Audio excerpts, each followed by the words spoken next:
Hello students, आपका बहुत बहुत स्वागत है मेरे यूट्यूब चैनल मुद्गल बायोलॉजी में। आज की वीडियो में हम बात करेंगे RPSC second grade exam science subject के बारे में हम यहाँ पे बात करने वाले हैं। इससे पहले वाले वीडियो के अंदर मैंने आपको बताया था कि आरपीएससी सेकंड ग्रेड से यदि आप तैयारी कर रहे हैं तो आपको स्टेट्स किस प्रकार से रखनी है, सेल्फ स्टडी करनी है, कोचिंग करनी है, आपको वो सारी चीज़ों के डाउट्स हम पिछले वाले वीडियो में क्लियर कर चुके हैं। आज की वीडियो में हम बात करेंगे सिलेबस पे और बुक लिस्ट के बारे में कि यदि आप तैयारी स्टार्ट कर रहे हैं, सेल्फ स्टडी आप कर रहे हैं, कोचिंग आप कर रहे हैं, तो आपको कौन कौन सी बुक को चूज़ करना चाहिए और किस सब्जेक्ट के हिसाब से आपको तैयारी करनी चाहिए। तो चलिए वीडियो को अपन स्टार्ट कर लेते हैं। देखिए, सबसे पहले हम साइंस सब्जेक्ट के सिलेबस की बात करें तो यहाँ पे हमारे सामने 3 सब्जेक्ट दी हुई हैं। पहले पे बायो है, दूसरे नंबर पे केमिस्ट्री है और तीसरे नंबर पे आपके फिजिक्स है और चौथे नंबर पे आती है आपके सामने टीचिंग मेथड। ठीक है, ये इन 4 सब्जेक्ट के अंदर आपकी साइंस का जो सिलेबस है वो डिवाइडेड है। अब जैसा कि मैंने आपको पिछली वीडियो में बताया था कि आपको जिस दिन से आप तैयारी स्टार्ट कर रहे हैं, जो सिलेबस है आपको फिजिकली निकलवा लेना है। ये देखिए मेरे सामने सिलेबस है, आप इसको ध्यान से देख सकते हैं मैंने किस तरीके से इसको रंग दिया है, ठीक ढंग से।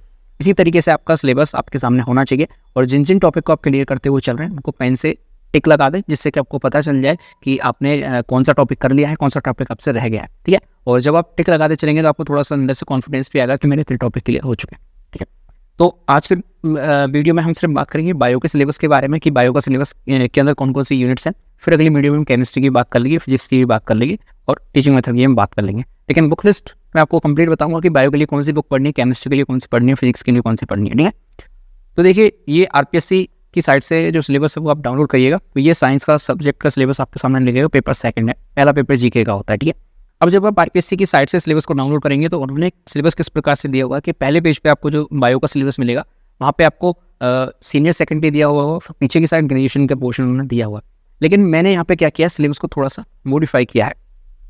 ठीक है, क्या किया है, मैंने सिलेबस को थोड़ा सा मॉडिफाइड किया है और मॉडिफाइड करके मैंने इसमें क्या चेंज किया है कि जो ऊपर की तरफ जो यूनिट पॉइंट दिया हुआ है वो आपका सीनियर सेकेंडरी का है और नीचे की तरफ मैंने क्या किया, पीछे से उठा के ग्रेजुएशन को आगे ला दिया है। इसका फ़ायदा आपको क्या होगा कि जैसे यहाँ पे आपकी पहली यूनिट कंप्लीट हो जाती है। ठीक है, इसके अंदर आपको ऊपर की तरफ जो मिल जाएगा सेकेंडरी का मिल जाएगा, नीचे की तरफ मिल जाएगा आपको ग्रेजुएशन का मिल जाएगा। तो आप दोनों को एक साथ क्लियर कर पाएंगे। जैसे आप सेल बायोलॉजी पहली यूनिट पढ़ने बैठे और उसमें आपको क्या करना होगा कि आपको पता चल गया कि हमें structure and function of cell से स्टार्ट करना है और लास्ट में कहाँ तक पढ़ना है, ट्रांसलेशन तक पढ़ना है। तो बार बार आपको पीछे की तरफ ना जाना पड़ेगा, एक ही तरह आप यूनिट को कंप्लीट देख सकते हैं। आप इस जो सिलेबस है इसकी पीडीएफ में आपको टेलीग्राम चैनल पे अपलोड कर दूंगा, आप वहाँ जाकर इसको डाउनलोड कर सकते हैं। लिंक आपको नीचे डिस्क्रिप्शन के अंदर मिल जाएगी। यहाँ पे सबसे पहली यूनिट आपकी आ जाती है सेल बायोलॉजी और मॉलिक्यूलर बायोलॉजी की। और यहाँ पे ये जो टॉपिक्स दिए हुए हैं जिसके अंदर structure and function of cell है, सेल ऑर्गेनेल्स के बारे में है, न्यूक्लिक एसिड है, डीएनए आरएनए है, सेंट्रल डॉग्मा है, structural function of protein, carbohydrate, lipids हैं, ये सब मॉलिक्यूलर बायोलॉजी के अंदर आ जाता है। इसके बाद जो ग्रेजुएशन वाला पोर्शन है उसके अंदर क्या है, सेल साइकिल है, मियोसिस है, माइटोसिस है, सिग्निफिकेंस है उनके बारे में। इसके अलावा डीएनए रेप्लिकेशन है, ट्रांसक्रिप्शन है, ट्रांसलेशन है। तो ये ग्रेजुएशन लेवल तक आपकी चीज़ें जानिए। दूसरी यूनिट की हम बात करते हैं तो सेल बायोलॉजी के बाद दूसरी यूनिट आ जाती है आपकी जेनेटिक्स। जेनेटिक्स के बारे में आपको पढ़ना होगा, कंप्लीट जेनेटिक्स यहाँ पे इसके अंदर कंसीडर की हुई है।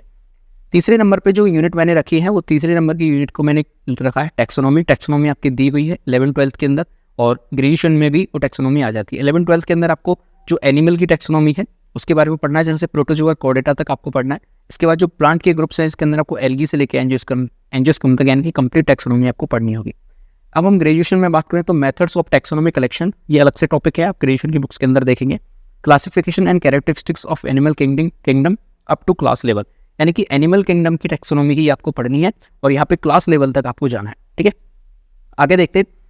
अगली यूनिट हमारे सामने आ जाती है चौथी यूनिट। चौथी यूनिट के अंदर मैंने रखा है इकोलॉजी और एनवायरमेंटल बायोलॉजी को और यही आपकी सिलेबस के अकॉर्डिंग भी है। तो इकोलॉजी एनवायरमेंटल बायोलॉजी में आपके देखिए जो 11th-12th है उसके अंदर फूड चेन है, फूड वेब है, इकोलॉजिकल पिरामिड्स हैं, पॉल्यूशन है। ठीक है, इसके अलावा जो इंपॉर्टेंट चीज़ है जो इसी साल ऐड की गई थी 2022 में, sanctuaries and national parks with special reference to the state of Rajasthan, यानी कि जो सेंचुरीज हैं और नेशनल पार्क्स जो राजस्थान के अंदर सिचुएटेड हैं उनको हमें स्पेशल रेफरेंस लेके चलना है, वहाँ से ही क्वेश्चन आपसे पूछा जाएगा। इसके अलावा जो ग्रेजुएशन वाले पोर्शन है उसके अंदर आपको स्ट्रक्चर एंड फंक्शन इकोसिस्टम के बारे में पढ़ना है, इकोलॉजिकल सक्सेशन के बारे में पढ़ना है, एनर्जी फ्लो आपका यहाँ पे आ जाएगा। इसके अलावा बायो जियो केमिकल साइकिल आ गई जिसमें कार्बन आ गई, nitrogen, oxygen, phosphorus, major biomes of the world है, रेड डाटा बुक है। ठीक है, इसके अलावा मेजर एनवायरमेंटल इश्यूज़ के अंदर ग्लोबल वार्मिंग आ गई, ग्रीन हाउस इफेक्ट आ गई, एसिड रेन हो गई, एलनीनो लानिनो इफेक्ट हो गए, ओजोन डिप्लीशन हो गया, डिफॉरेस्टेशन हो गया, कार्बन इमिशन हो गया, रेडिएशन विजार्ड हो गई। तो ये सब इकोलॉजी के बारे में आपको यहाँ पे पढ़ना है। अगली 5वीं यूनिट के अंदर बायोटेक्नोलॉजी आ जाती है आपकी। बायोटेक्नोलॉजी के बारे में आपको पढ़ना होगा जिसमें आपको 11th-12th है और नीचे ग्रेजुएशन है।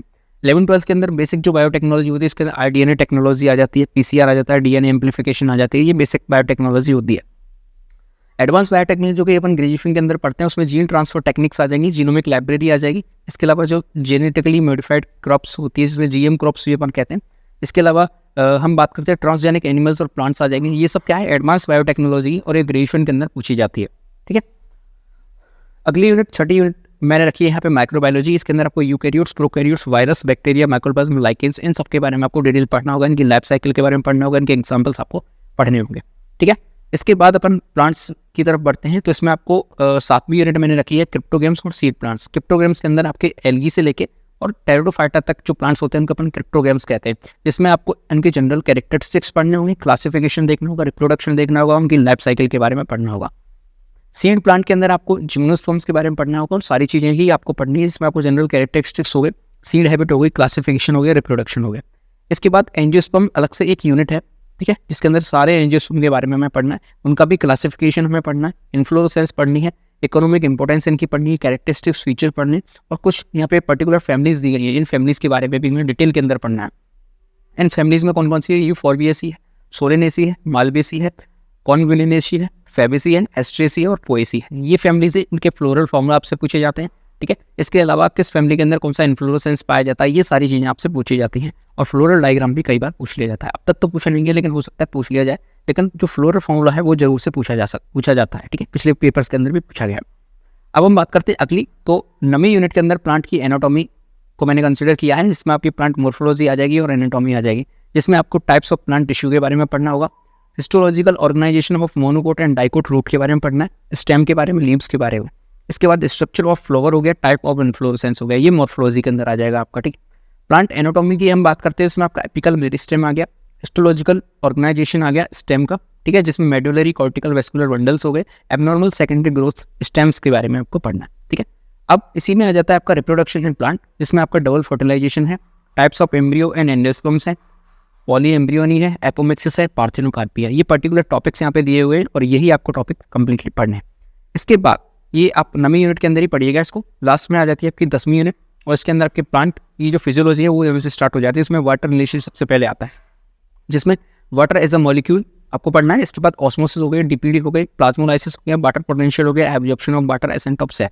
ये 2 इंपॉर्टेंट टॉपिक हैं, यहाँ से क्वेश्चन हर साल पूछा जाता है। ठीक है, इसके बाद यदि हम ग्रेजुएशन के अंदर पढ़ेंगे तो वहाँ पे ट्रांसपिरेशन हो गया, जैसे वास्पोसर्जन, कैसिंग, गटेशन हो गया, मैकेनिज्म ऑफ एस्टोमेटल मूवमेंट हो गई, factor affecting transportation, mechanism of fluid transport. ये सारी वाटर रिलेशन के अंदर आपको चीज़ें पढ़नी है। इसके बाद फोटोसिंथेसिस एंड रेस्पिरेशन है, ये आपकी 11वीं यूनिट समझिए आप इसे। फोटो रेस्पिरेशन या फिर फोटोसिंथेसिस और रेस्पिरेशन है। इसके अंदर क्या है, C3 साइकिल है, C4 साइकिल है, डार्क रिएक्शन, लाइट रिएक्शन। इसके अलावा जो बैक्टीरियल फोटोसिंथेसिस है, कीमोसिंथेसिस है, और रेस्पिरेशन के अंदर आपकी ग्लाइकोलाइसिस है, क्रेब साइकिल है, रेस्पिरेटरी क्वेश्चन है और इसके अलावा फर्मेंटेशन है। ठीक है, ये आपके 11-12 के अंदर हो गया। ग्रेजुएशन की हम बात करें तो इसमें C3 C4 cycle, क्रैशुलेशन, acid metabolism जिसे अपन कैम साइकिल कहते हैं, फोटो फॉस्फोराइलेशन हो गया, और कीमोऑस्मोटिक हाइपोथेसिस होती है, फोटो रेस्पिरेशन हो गया। ठीक है, ये फोटोसिंथेसिस के अंदर है। रेस्पिरेशन में ग्रेजुएशन में क्या आएगा आपका, इलेक्ट्रॉन ट्रांसपोर्ट चेन जिसे अपन ETC कहते हैं। इसके अलावा ऑक्सीडेटिव फॉस्फोराइलेशन, ये आपके रेस्पिरेशन के अंदर आ गया।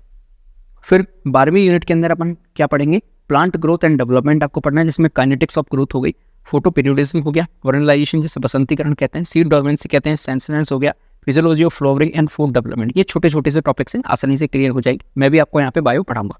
ठीक है, प्लांट न्यूट्रिशन की बात करते हैं, जिसमें आपके मैक्रो और माइक्रो न्यूट्रिएंट्स हो गए, जिनके बारे में आपको पढ़ना है, उनके रोल क्या है, उनकी डेफिशिएंसी से कौन कौन से सिम्टम्स आते हैं, कौन कौन से डिजीज वहाँ से हमें देखने को मिलती है।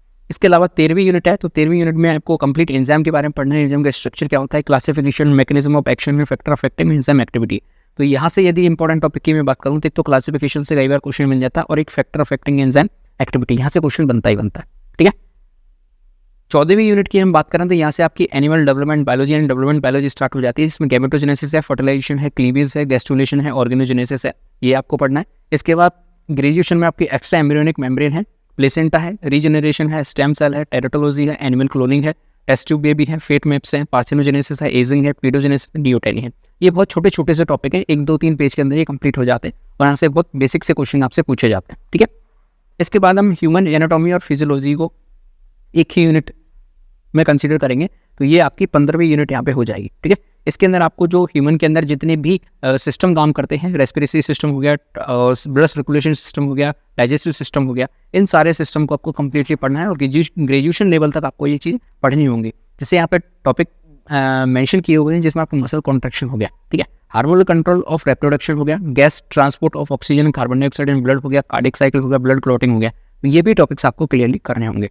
इसके बाद ह्यूमन हेल्थ की बात करते हैं तो यहाँ पे न्यूट्रिशन हो गया यानी पोषण हो गया, कॉमन ह्यूमन डिजीज हो गई और वैक्सीनेशन हो गया, इम्यूनिटी हो गई, टिश्यू एंड ऑर्गन ट्रांसप्लांटेशन हो गया, बायो ट्रीटमेंट टेक्निक्स हो गई। तो ये यहाँ पे ह्यूमन फिजियोलॉजी आपकी कंप्लीट हो जाती है। ह्यूमन हेल्थ को एक ही साथ अपन ने रख लिया। 16वीं यूनिट आप इवोल्यूशन को देख सकते हैं। इवोल्यूशन में आप क्या क्या पढ़ेंगे देखिए, लेमार्किनिज्म हो गया, डार्विनिज्म हो गया, नेचुरल सिलेक्शन हो गया, एडेप्टेशन हो गया, न्यू डार्विनिज्म हो गया, न्यू लेमार्किनिज्म हो गया, concept of species and speciation हो गया। और 17वीं यूनिट मैंने यहाँ पे रखी है इकोनॉमिक जूलॉजी, जिसमें आपको economic importance of protozoa, annelids, insect and Mollusca, social life of बीज एंड मंकीज। ये ग्रेजुएशन के टॉपिक हैं इकोनॉमिक जूलॉजी के अंदर। ठीक है, अब देखिए बायो की टोटल कितनी यूनिट्स को मैंने बनाया है, 17 यूनिट आपके सामने मैंने रख दी है। ठीक है, आप टॉपिक उठा के देखिए, खुद से आप भी बना सकते हैं। ये मैंने मेरे हिसाब से मॉडिफाई किया, इस हिसाब से ही मैं आपको पढ़ाऊंगा। बायो कंप्लीट में यहाँ पे आपके लिए सारे जो टॉपिक्स हैं उनको क्लियर कराऊंगा। नोट्स मेरे पास बने हुए रखें और जैसे जैसे हम टॉपिक वाइज नोट्स कंप्लीट करते हुए चलेंगे, उनकी PDF भी आपको hand to hand Telegram channel पर मिलती हुई जाएगी। आप चैनल को जरूर से ज्वाइन कर लें। ठीक है, तो आप घबराएं नहीं बिल्कुल भी कि इतना बड़ा सिलेबस है, अपन किस तरीके से इसको कंप्लीट करेंगे। मैं भी आपके साथ हेल्प करूँगा थोड़ी सी आपको इसको कवर कराने में, और आप खुद से भी पढ़े तो ज़्यादा बेटर रहेगा, क्योंकि आपको लगभग मैंने आपको जो टाइम दिया था 10 महीने का टाइम आपको लगभग सिलेबस को कंप्लीट करने में लग जाएगा, आराम से लग जाएगा जब खुद से नोट्स बनाते हुए चलेंगे। अब अपन थोड़ी सी बुक लिस्ट की तरफ आते हैं कि यदि हम सेल्फ स्टडी करना चाहें, ठीक है, सेल्फ स्टडी करना चाहें या फिर हम क्या कर रहे हैं, कोचिंग कर रहे हैं। ठीक है, तो कोचिंग वाले सिर्फ हमें कोच कर सकते हैं, हमें एक रास्ता दिखा सकते हैं, लेकिन सिर्फ कोचिंग से कुछ नहीं होता। सिर्फ कोचिंग से आप सिलेक्शन नहीं ले सकते, क्योंकि अगर कोचिंग से सिलेक्शन हो रहा होता तो सारे बच्चे ही सिलेक्ट हो जाने दे। आपको घर पे आके भी सेल्फ स्टडी करनी होगी, और किस तरीके से करनी है वो मैं आपको बताऊंगा। ठीक है, देखिए सबसे पहले हम बात करते हैं बायो की, कि बायो की यदि आप स्टार्ट करेंगे तो यानी साइंस से आप पेपर दे रहे हैं सेकंड ग्रेड का, तो बायो बहुत महत्वपूर्ण है। इसको ही आपको पहले बहुत ज़्यादा ढंग से तैयार करना। तो किस तरीके से तैयारी स्टार्ट करेंगे, सबसे पहले आपको जो बुक्स लेके आनी है वो 11th और 12th की RBSE, ठीक है, यानी कि राजस्थान बोर्ड की किताब लेके आनी है, या फिर आप ला सकते हैं NCERT। ठीक है, मैंने ध्यान रखिएगा, मैंने यहाँ बीच में या लगाया है, यानी कि आप या तो RBSE बुक लेके आएँ या फिर आप NCERT की बुक लेके आएँ। अब आपको किस तरीके से आप चूज़ करेंगे, जैसे मान के चलिए कोई फ्रेशर बच्चा, उसने कभी कोई कंपटीशन नहीं दिया, पहली बार वो कंपटीशन में दे रहा है, सेकंड ग्रेड का एग्जाम दे रहा है, उसने कोई नीट की तरफ नहीं करी है, तो सीधी सी बात है ना, उसने NCERT को कभी भी ध्यान से नहीं पढ़ा होगा, क्योंकि NCERT एक बहुत टफ बुक मानी जाती है। ठीक है, उसको आसानी से आप समझ नहीं सकते, क्योंकि उसके अंदर एक्सप्लेनेशन बहुत जीरो है, कहीं चीज़ों को तोड़ मरोड़ के लिखा हुआ है। तो उनको तो मैं प्रेफर करूँगा कि आपको RBSE की बुक लानी चाहिए, और RBSE की बुक आप पढ़ सकते हैं, आसानी से पढ़ सकते हैं। और 12th की बुक का जो प्रिंट आउट है वो मैं PDF पे डाल दूंगा, प्रिंट आउट निकलवा सकते हैं उसका। ठीक है, PDF मेरे पास पड़ी है। 11th की बुक आपको मार्केट के अंदर मिल जाएगी। और जिन बच्चों ने पहले NCERT पढ़ी हुई है, यानी कभी उन्होंने पास में नीट की तैयारी करी थी, वो NCERT को प्रीफर कर सकते हैं, उन्हें राजस्थान बोर्ड की बुक पढ़ने की जरूरत नहीं है। क्यों, क्योंकि NCERT यदि किसी के समझ में आ गई है तो फिर वो RBSE को उसको बिल्कुल बहुत हल्की लगेगी वो किताब, कि ये कुछ नहीं है इसके अंदर। ठीक है, तो टाइम वेस्ट में नहीं करना है। अगर आपने NCERT पढ़ रखी तो आप NCERT को प्रेफरेंस दीजिएगा। RBSE उनके लिए जिन्होंने कभी कोई तैयारी नहीं करी, वो शुरू से स्टार्ट करना चाहते हैं, वो RBSE की बुक पढ़ सकते हैं। अब ये तो हो गया सेल्फ स्टडी वालों के लिए। ठीक है, स्टार्ट आपने कर दिया। अब दूसरी बात करते हैं कि जो लोग कोचिंग कर रहे हैं उनके लिए क्या रहेगा। तो जैसे आप कोचिंग करी, कोचिंग में आपके लिए नोट्स लिखाए गए। ठीक है, जैसे आपने पहले ही चीज़ उठाई, सबसे पहले सेल बायोलॉजी आपने उठाई, वहाँ से आप टॉपिक पढ़ के आए, न्यूक्लिक एसिड पढ़ के आए, DNA RNA के बारे में पढ़ के आए। अब आप क्या करोगे, RBSE की बुक उठाओगे, 11th क्लास के अंदर है शायद सेल वाला जो टॉपिक है, और वहाँ से उठा के आप अपने नोट्स मैच करोगे, बुक के अंदर देखोगे। यदि आपको कोई चीज़ नहीं मिल रही है वहाँ से बुक के अंदर, ठीक है, तो उसको तुरंत के तुरंत आप नोट कर लोगे, वहाँ पे अपनी नोट्स के अंदर मेंशन कर लोगे। इसका फ़ायदा क्या होगा कि जब आप रिवीजन करोगे तो आपको दोबारा से वो बुक नहीं उठानी पड़ेगी, आपका एक ही बार में काम हो जाएगा। अभी हमारे पास बहुत ज़्यादा टाइम है, हम आसानी से ये सारी चीज़ें कर सकते हैं, आप बहुत आसानी से इसको कर सकते हो। ठीक है, तो ये बता दिया मैंने आपको जो बच्चे कोचिंग कर रहे हैं उनके लिए, और सेल्फ स्टडी वालों को तो अपने खुद के नोट्स प्रिपेयर करने हैं। ठीक है, अब NCERT और RBSE में कोई एक बुक आप चूज़ कर सकते हैं अपने कन्वीनियंस के हिसाब से। मैंने आपको दोनों चीज़ें बता दी। अब आप कहोगे सर ये तो सीनियर सेकेंडरी लेवल का हो गया। अब दूसरे नंबर पर मैं आपको बताता हूँ कि यदि आप ग्रेजुएशन वाला पोर्शन स्टार्ट करना चाहते हैं तो वो कहाँ से आप स्टार्ट करेंगे। तो जो कोचिंग वाले हैं, ठीक है, जो कोचिंग ले रहे हैं वो तो कोचिंग वाले उनको कराई देते हैं, मोस्टली सारी चीज़ें कराई देते हैं। फिर भी यदि आप लेना चाहते हैं तो CBH पब्लिकेशन की बुक आती है BSc के अंदर, ठीक है, या फिर RBD पब्लिकेशन की बुक आती है BSc के अंदर। ये कॉलेज के अंदर बुक चलती है, जिन्होंने ढंग से BSc करी होगी उनको पता होगा बुक से पढ़ना है। ठीक है, अब आप कहोगे कि सर सारी बुक्स हमें, तो सारी बुक आपको नहीं लानी है, एक पर्टिकुलर टॉपिक वाइज ही आपको पढ़नी है। जैसे कि यहाँ पे आप सिलेबस के अंदर देखिए, जैसे ये है सोशल लाइफ ऑफ बीज एंड मंकीज, ये जूलॉजी बीएससी थर्ड ईयर के अंदर ये थर्ड पेपर है, ठीक है, वहाँ से ये टॉपिक उठाया गया है। तो आप सिर्फ टॉपिक ही आपको पढ़ लें, पूरी बुक आपको पढ़ने की जरूरत नहीं है। सीबीएच और आरबीडी कोई सी भी बुक आप लाके पढ़ सकते हैं। यदि आप नहीं पढ़ सकते तो आप वेट करिएगा थोड़ा सा, मैं भी इस टॉपिक को सीबीएच की बुक से लेके मैं पढ़ाने वाला हूँ आपके लिए, और कोई भी पॉइंट आपको नहीं छूटेगा, ठीक है। तो जो सेल्फ स्टडी कर रहे हैं वो कर सकते हैं आसानी से, जो कोचिंग वाले उनको कोचिंग वाले भी करा के देंगे। मैं जो यहाँ पे आपको पढ़ाऊंगा उससे आपको यदि कुछ नया मिलता है तो आप अपने तुरंत नोट्स के अंदर मेंशन कर सकते हैं, और नहीं तो आपके नोट्स है वो सफिशिएंट हो जाएंगे, ठीक है। तो बीएससी यानी ग्रेजुएशन वाला पोर्शन आप यहाँ से कर सकते हैं, और 11th-12th का मैंने आपको बता दिया आरबीएससी एनसीईआरटी हो गया। इसके बाद तीसरी इंपॉर्टेंट चीज आती है प्रैक्टिस, ठीक है। आपने मान लीजिए कि बहुत ज़्यादा थ्योरी पढ़ ली, कंप्लीट थ्योरी आप पढ़ चुके हैं, अब बात आती है कि हमसे क्वेश्चन सॉल्व होंगे या नहीं होंगे। क्योंकि कई बार आपने देखा होगा बहुत से स्टूडेंट ऐसे होते हैं, एस्पिरेंट ऐसे होते हैं, वो ये कहते हैं कि हमने बहुत ज़्यादा पढ़ाई करी थी लेकिन हमसे पेपर पास नहीं हुआ। प्रॉब्लम क्या होती है कि हम थ्योरी बहुत ज़्यादा पढ़ लेते हैं लेकिन कभी हमने प्रैक्टिस नहीं करी, क्योंकि हमसे वहाँ पे थ्योरी नहीं पूछी जाएगी, हमसे एमसीक्यू के रूप में क्वेश्चन पूछे जाते हैं, ठीक है। तो हमें उस चीज़ की प्रैक्टिस भी होनी चाहिए कि ऑप्शन किस तरीके से आते हैं। और आपने देखा होगा एग्जाम के अंदर जो क्वेश्चन आते हैं उसमें ऑप्शन कन्फ्यूजिंग करने वाले होते हैं, तो हम वहाँ जाके कन्फ्यूज हो जाते हैं, क्यों? क्योंकि हमने उस चीज़ की प्रैक्टिस नहीं करी हुई है। हमने धनुष बाण चलाना सीख तो लिया लेकिन उसको निशाने पे किस तरीके से लगाना की प्रैक्टिस हमने नहीं करी, तो जब फाइनल मैच के अंदर हम जाएंगे तो हमसे निशाना नहीं लगेगा। ये प्रैक्टिकली और साइंटिफिकली प्रूवन है, ठीक है। तो हमें क्या करना है, प्रैक्टिस करना है। अब बात आएगी सर अपन प्रैक्टिस करें कहाँ से, तो प्रैक्टिस के लिए मैं आपको दो चीज़ें बताऊंगा। सबसे पहले आप एलन कोचिंग है, ठीक है, उसकी शीट ला सकते हैं, वहाँ से आप प्रैक्टिस कर सकते हैं। इसके अलावा जो आरबीएससी की बुक है उसके अंदर पीछे एमसीक्यू दिए हुए होते हैं, वहाँ से आप प्रैक्टिस कर सकते हैं। इसके अलावा जो मोस्ट इंपॉर्टेंट चीज़ आपको याद रखनी है वो पीवाईक्यूज़ के ऊपर फोकस करना है। पिछले जितने भी आरपीएससी ने एग्जाम लिए हैं सारे पेपर आपको आरपीएससी के साइट पे मिल जाएंगे, वहाँ से आप डाउनलोड कर लीजिएगा, ठीक, और वहाँ से आप तैयारी कर सकते हैं। और जैसे भी आपने टॉपिक स्टार्ट किया, कोई भी टॉपिक आपने पढ़ा, जैसे सेल के अंदर आपने कोई भी टॉपिक स्टार्ट कर दिया, सबसे पहले सेल ऑर्गेनाइज आपने टॉपिक उठाया, उसके आपने पूरे पेपर निकाल देने, कम से कम सेकंड ग्रेड के तो आप करें, ठीक है। सेकंड ग्रेड के जैसे 2011 से लेके और अभी 2022 तक जो पेपर हुए, ये पेपर के पीवाईक्यूज़ तो आपको आने चाहिए, आपको टिप्स पे ये चीज़ याद होनी चाहिए, ठीक है। इसके अलावा आप फर्स्ट ग्रेड के भी देख सकते हैं, केसीएफ के एग्जाम होता है, आरपीएससी कराती है, उनके अंदर भी आप देख सकते हैं। अगर आप ये करेंगे तो बहुत अच्छी बात है, क्योंकि मार्केट के अंदर अभी कोई ऐसी बुक नहीं है जहाँ पर टॉपिक वाइज पीवाईक्यूज़ हमें देखने को मिलेंगे, लेकिन मैं थोड़ा सा इस पर प्रयास करने की कोशिश करूँगा। कुछ जो 2011 से लेकर 2022 तक जितने भी पेपर हुए उनके टॉपिक वाइज में पीवाईक्यूज़ लाने की कोशिश करूँगा। धीरे धीरे थोड़ा सा टाइम लग सकता है लेकिन मैं लाऊंगा जरूर। तो पीवाईक्यू से आप प्रैक्टिस कर सकते हैं, एलन की शीट से आप प्रैक्टिस कर सकते हैं। इसके अलावा कहीं भी आपको कोई प्रैक्टिस करने की जरूरत नहीं है। मोस्ट इंपॉर्टेंट चीज़ अगर यदि आप पूछोगे तो यहाँ से पीवाईक्यू ही इंपॉर्टेंट पूछे जाते हैं। आगे हम बात करते हैं, चौथा पॉइंट आपको क्या याद रखना है कि मिनिमम आपको 30 से 35 क्वेश्चन ठीक करने होंगे बायो के अंदर। तब आप टारगेट इस तरीके का बना के चलिएगा, यदि आप तैयारी स्टार्ट कर रहे हैं तो आपको 30 से 35 क्वेश्चन आपके ठीक होने चाहिए। कितने में से, यदि आप 43 से 45 क्वेश्चंस का एवरेज रहता है यहाँ पे, तो आपके 30 से 35 क्वेश्चन ठीक होने चाहिए बायो के अंदर, क्योंकि बायो और केमिस्ट्री है जो आपकी सिलेक्शन करवा सकती है, ठीक है। और पांचवी इंपॉर्टेंट चीज़ क्या है कि आपको शॉर्ट नोट बनाने हैं, ठीक है। शॉर्ट नोट्स बनाने हैं आपके खुद के शॉर्ट नोट्स बनाने हैं। किस तरीके से बनाने हैं उस पर मैं अलग वीडियो लेके आऊँगा, आपको एग्जाम्पल के रूप में दिखाऊंगा कि इस तरीके से आप शॉर्ट नोट बना सकते हैं। अभी जो चल रहा है कोचिंग वाले आपको जो पढ़ा है वो पढ़ते रहिए, और जो आप खुद के नोट्स बना रहे हैं वो शॉर्ट नोट्स को अभी से प्रीफर कर सकते हैं, ठीक है। ये खुद के शॉर्ट नोट बना लिए, कौन सी चीज़ आपको शॉर्ट के फॉर्म में लिखनी है वो सारी चीज़ें आपको पता है, क्योंकि आप एक्सपीरियंस वाले बंदे हो। आगे अपन बात करते हैं केमिस्ट्री की। यदि केमिस्ट्री की बुक लिस्ट की बात करेंगे, केमिस्ट्री में हमें किस तरीके से केमिस्ट्री को तैयार करना है, तो वो मैं आपको बताऊंगा कि केमिस्ट्री की एक खास बात है कि ये बहुत स्कोरिंग सब्जेक्ट है, ठीक है। कैसी है, एक स्कोरिंग सब्जेक्ट है। और स्कोरिंग सब्जेक्ट क्यों अपन कह रहे हैं, क्योंकि इसके अंदर कभी भी कोई गड़बड़ नहीं होती। बायो के अंदर आपको बहुत ज़्यादा याद करना होता है, इसके अंदर कॉन्सेप्ट चलते हैं, कॉन्सेप्ट आपके समझ में आ गए तो क्वेश्चन आपका सही ही होगा, गलत होने के चांस बहुत कम हो जाते हैं। केमिस्ट्री के अंदर क्वेश्चन सही होते हैं, क्योंकि अभी जो 2022 का रिजल्ट आया इसके अंदर आप रिजल्ट का यदि एनालिसिस करेंगे, हमारे साथ ग्रुप के बंदे जुड़े हुए, तो उनमें जिन्होंने भी केमिस्ट्री से फर्स्ट ग्रेड का एग्जाम दिया था या फिर एमएससी केमिस्ट्री जिन्होंने कर रखी है, मोस्टली वो बच्चे सेकंड ग्रेड के अंदर लगते हैं साइंस के अंदर, ठीक है। तो इसलिए क्योंकि इनकी केमिस्ट्री बहुत ज़्यादा स्ट्रॉन्ग होती है, बायो वो लोग कर लेते हैं, फिजिक्स को वो छोड़ देते हैं, तो बहुत ज़्यादा वेरिएशन नहीं आता और उनका सिलेक्शन हो जाता है, बहुत अच्छे मार्क्स से उनका सिलेक्शन हो जाता है। तो आपको केमिस्ट्री पे मास्टरी करनी होगी, केमिस्ट्री को बहुत अच्छे से आपको तैयार करना होगा यदि आप 2 सब्जेक्ट से सिलेक्शन लेने का रिस्क ले रहे हैं। अब हम बात करते हैं कि बुक कौन सी ले रही है, तो आपको 11th और 12th की एनसीईआरटी, ठीक है। 11th और 12th की एनसीईआरटी के अलावा आपको कुछ भी पढ़ने की जरूरत नहीं है। और जो आपके कोचिंग के नोट्स हैं, ठीक है, जो आपके कोचिंग के नोट्स हैं उनको तो आपको पढ़ना ही है। जो सेल्फ स्टडी कर रहे हैं उनको 11th 12th की एनसीईआरटी के अलावा कुछ भी पढ़ने की जरूरत नहीं है। सारे क्वेश्चन आप पीवाईक्यू से उठा के देख लीजिएगा, वहीं से सारे क्वेश्चन आए हुए हैं एनसीईआरटी के। इसके बाद हम बात करते हैं पीवाईक्यूज, यहाँ पे बहुत इंपॉर्टेंट होते हैं, बहुत ही ज़्यादा इंपॉर्टेंट होते हैं, ठीक है। क्योंकि जो केमिस्ट्री है वो बहुत ज़्यादा एग्जाम के अंदर आरपीएससी के पूछी जाती है, फर्स्ट ग्रेड के अंदर पूछी जाती है, सेकंड ग्रेड के अंदर पूछी जाती है, और इसके अलावा आपका जो एसीएफ का एग्जाम होता है उसके अंदर पूछी जाती है, साइंटिफिक ऑफिसर का एग्जाम होता है उसके अंदर पूछी जाती है। और केमिस्ट्री के क्वेश्चन आप देखिएगा ज़्यादातर जो क्वेश्चन है वो रिपीट ही पूछे जाते हैं आरपीएससी के अंदर। तो आप पीवाईक्यूज को बहुत अच्छे से प्रैक्टिस करिएगा। पहले 11th 12th की एनसीईआरटी आपने पढ़ी, टॉपिक सारे क्लियर कर लिए, कोचिंग से कर लिए, यूट्यूब से कर लिए, ऑनलाइन कर लिए, जैसे भी सेल्फ स्टडी करने वाले, कोचिंग करने वाले बंदे तो कोचिंग से कर ही लेंगे। और PYQs को आप बहुत ध्यान से करिएगा, यहीं से आपको सारे क्वेश्चंस मिल जाएंगे। केमिस्ट्री की एक और का खास बात है कि केमिस्ट्री की जो 50 से 60% जो यूनिट है वो कैसी हैं, वो थ्योरी की हैं।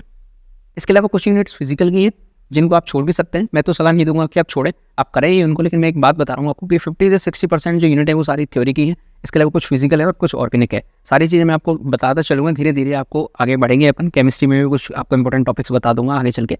तो 50 से 60% थ्योरी आप आसानी से याद कर सकते हैं थ्योरी को, और क्वेश्चन भी वहाँ पे ठीक होते हैं आपके पेपर के अंदर। इसके अलावा इसकी प्रैक्टिस की बात करें, इसका प्रैक्टिस आपको कहाँ से करना है, तो इसकी प्रैक्टिस भी आपको PYQ से करनी है। इसके अलावा एलन की जो शीट होती है, एलन की शीट होती है, वहाँ से आप इसकी प्रैक्टिस कर सकते हैं। बहुत ज़्यादा डीपली आपको जाने की जरूरत नहीं है, क्योंकि नीट लेवल के क्वेश्चन कभी भी हमारे RPSC सेकंड गेट के अंदर नहीं पूछे जाते और ना ही आगे पूछे जाएंगे। सिर्फ NCERT को बेस बनाया जाता है और NCERT से डायरेक्ट क्वेश्चन पूछे जाते हैं। ठीक है, इस बार भी कुछ ऐसा ही हुआ था। तो केमिस्ट्री में आप इन चीज़ों को ध्यान रखिएगा। सिर्फ 11-12 की NCERT आप पढ़िए, कोचिंग के नोट्स आप पढ़िए, PYQs को बहुत ध्यान से पढ़िएगा और प्रैक्टिस करिएगा। याद भी कर सकते हैं तो कर लीजिए। और 50 to 60% यूनिट्स ऐसी हैं जो थ्योरी की हैं, आप उनको याद ही करना होगा और बहुत आसानी से आप याद भी कर सकते हैं। प्रैक्टिस के लिए आप PYQs देखिए और एलन की शीट्स आप तैयारी कर सकते हैं। ठीक है, अब बहुत ज़्यादा इंपॉर्टेंट क्वेश्चन आता है कि सर हम फिजिक्स का क्या करें।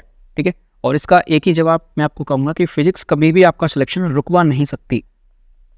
ठीक है, रुकवा नहीं सकती। कभी भी ऐसा नहीं हो सकता कि आपने फिजिक्स नहीं पढ़ी और आप फिजिक्स छोड़ के चले गए और आपका सिलेक्शन नहीं हुआ हो। इसका जीता जागता उदाहरण मैं खुद हूँ। मैंने पूरी फिजिक्स को छोड़ा था, 43 क्वेश्चन आए थे शायद फिजिक्स के, और मैंने 43 में से एक भी क्वेश्चन अटैम्प्ट नहीं किया। ठीक है, 43 में से मैंने एक भी क्वेश्चन अटैम्प्ट नहीं किया और फिर भी मेरा सिलेक्शन हुआ है और लिस्ट में मेरा नाम है। ठीक है, लेकिन इसकी एक शर्त है। शर्त क्या है कि आपको बायो और केमिस्ट्री इतनी स्ट्रांग होनी चाहिए, आपकी बायो केमिस्ट्री इतनी स्ट्रांग होनी चाहिए कि ये जो 43 क्वेश्चन आप छोड़ के चल रहे हैं, इनका जो एडवांटेज है वो आपको वहाँ मिलना चाहिए, यानी कि बहुत ज़्यादा क्वेश्चन आपके ठीक होने चाहिए। ये चीज़ आपको ध्यान रखनी है।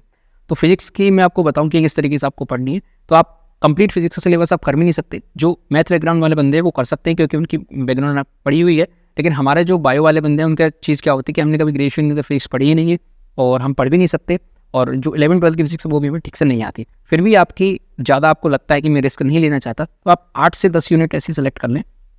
सिलेबस के अकॉर्डिंग आप देखिएगा, सिलेबस के अंदर 8 से 10 यूनिट आप ऐसे सेलेक्ट कर लें कि इनके क्वेश्चन मैं करके जाऊँगा, इनको ही मुझे पढ़ना है। ठीक है, और 8 से 10 यूनिट आपने ऐसी कर लिया और वहाँ जाके यदि आप 8 से 10 क्वेश्चन भी मिनिमम मैं बता रहा हूँ, ठीक है, 8 से 10 क्वेश्चन भी आप अटेम्प्ट कर लेते हो तो आपका सिलेक्शन 100% श्योर हो जाएगा। बाकी ऐसा कोई नेसेसरी नहीं है, जैसे कोई जरूरी नहीं है कि आप फिजिक्स पढ़ें, फिजिक्स को छोड़ के भी आप सिलेक्शन ले सकते हैं, बशर्ते कि आप बायो और केमिस्ट्री को बहुत ज़्यादा स्ट्रॉन्ग कर लें। तो ये मैंने आपको फिजिक्स के बारे में बता दिया। कोचिंग वाले आपको पढ़वा देंगे, सेल्फ स्टडी से फिजिक्स थोड़ा सा टफ हो जाता है और बायो वाले इसको छोड़ना ही पसंद करते हैं ज़्यादातर। ठीक है, मैंने भी फिजिक्स नहीं पढ़ी थी तो मैं तो सलाह यही दूंगा कि आप फिजिक्स को छोड़ के भी सिलेक्शन ले सकते हैं। अब बायो और केमिस्ट्री को बहुत अच्छे से कर लीजिएगा तो आपका सिलेक्शन 100% हो जाएगा। अब बात आती है हमारे सामने फोर्थ पोर्शन की, जैसे अपन कहते हैं टीचिंग मेथड। टीचिंग मेथड के लिए आप क्या करिएगा कि कोई बहुत अच्छी किताब नहीं है, फिर भी मैं बता देता हूँ। जैसे एक अपनी पब्लिकेशन की आती है, ठीक है, अपनी की बुक आती है, उससे बहुत ज़्यादा क्वेश्चन पूछे गए हैं पिछले पेपर के अंदर। इसके अलावा जो मंगल पब्लिकेशन की एक बुक आती है, ठीक है, जहाँ से PYQs मैंने पढ़े थे। और इसके अलावा आप जो अपने सेकंड ईयर में 2011 से लेके और अभी जो 2022 को एग्जाम हुआ है, इसके PYQs ये मैंने पढ़े थे। अपनी की बुक मैंने नहीं पढ़ी, रीड के अंदर पढ़ी थी बहुत पहले। मंगल पब्लिकेशन से मैंने PYQs देखे थे और खुद के जो पेपर आए हैं सेकंड ग्रेड के, मैंने पेपर को प्रिंट करा के डाउनलोड कर लिया था, वहाँ से 2011 से लेकर 2022 के मैंने पढ़े थे। ठीक है, इसके अलावा मैंने पहले रेंज जो पात्रता हुआ था 2021 में, उसकी तैयारी करी थी, तो वहाँ से मेरी साइकोलॉजी थोड़ी सी स्ट्रॉन्ग थी। इसके अलावा मैंने टीचिंग मेथड को प्रॉपर टाइम अलग से मैंने कभी नहीं दिया, सिर्फ PYQ से मैंने प्रैक्टिस करी। मंगल पब्लिकेशन बुक पढ़ी, अपनी मैंने नहीं पढ़ी थी। ठीक है, तो ये आप बुक प्रीफर कर सकते हैं टीचिंग मेथड के लिए। मंगल पब्लिकेशन बुक आप दे सकते हैं, PYQ आप कर सकते हैं।